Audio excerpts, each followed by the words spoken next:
جانور کا جو سر ہے وہ ہو جنوب کی طرف, جانور کا سر کس کی طرف ہو؟ جنوب کی طرف.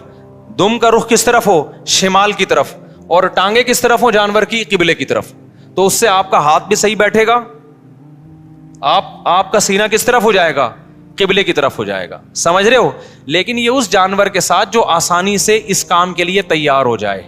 بعض دفعہ جانور اتنا خطرناک ہوتا ہے کہ اس کو گھمانے میں بہت ٹائم لگتا ہے, تو پھر قبلے کی طرف رخ کرنا کوئی ضروری عمل نہیں ہے. جیسے تیسے اس کو کاٹ کے جانور کو بھی تکلیف سے بچاؤ, خود بھی ٹینشن سے بچو, کیونکہ بعض دفعہ اتنی مشکل سے گرائے, قابو میں نہیں آ رہا, اس کو قبلہ رخ گھمانے کی جگہ نہیں مل رہی, اتنے چکر میں جانور ہی اٹھ کے اس نے آپ کو قبلے کی طرف لٹا دیا. سب لوگوں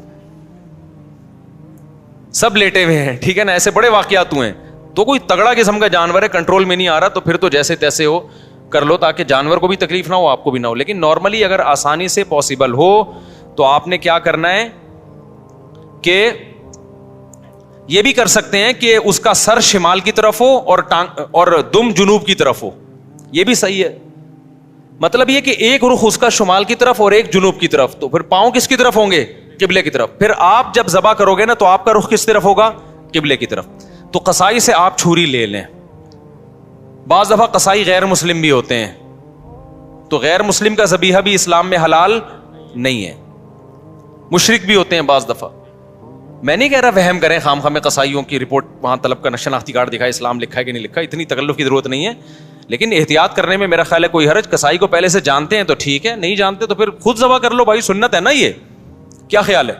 ہمارے نبی نے تو خود جانور ذبح کیا ہے, بیگم سے بھی ذبح کروا سکتے ہیں. تو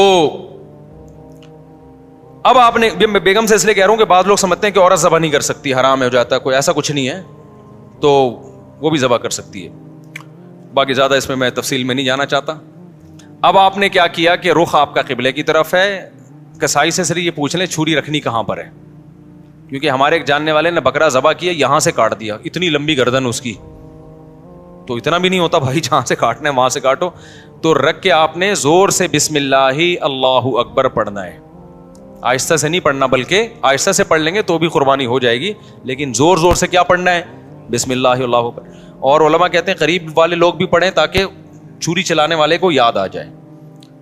آپ نے جب ذبح کیا تو صرف 4 رگیں کاٹنی ہیں اس کی.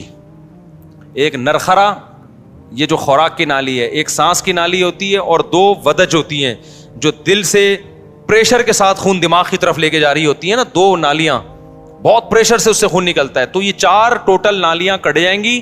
اس کے بعد مزید کچھ نہ کاٹیں. آج کل قصائی کاٹتے چلے جاتے ہیں کیونکہ وہ چاہتے ہیں جانور جلدی ٹھنڈا ہو جائے, پھر جا کے وہ اندر نلی پہ چھرا مارتے ہیں اندر, اس سے جانور ٹھنڈا جلدی ہو جاتا ہے. لیکن اس کا نقصان کیا ہے کہ جانور کا خون جسم سے اچھی طریقے سے نہیں نکلتا. ذبح کرنے میں جو ایک بہت بڑی حکمت ہے وہ ہے کہ جانور کی باڈی سے اس کا خون نکل جائے سارا. خون اچھی چیز نہیں ہے. اب گورے بھی اس بات کو مان رہے ہیں, وہ بھی ذبح کی طرف آ رہے ہیں کہ بلڈ نکلنا چاہیے, خون میں بیماریاں ہوتی ہیں, خون کوئی انسانوں کے کھانے کی چیز نہیں ہے. تو اب اگر یہ حرام مغز میں جب وہ مارتے ہیں نا چھرا, اس سے جانور کے اعصاب ٹھنڈے ہو جاتے ہیں. تو دماغ نے جو باڈی کو میسج بھیجا ہوا تھا کہ ایمرجنسی لگی ہوئی ہے, تڑپو, اور باڈی تڑپ رہی تھی, اور اس کی وجہ سے خون کیا ہو رہا تھا؟ بہت تیزی سے نکل رہا تھا.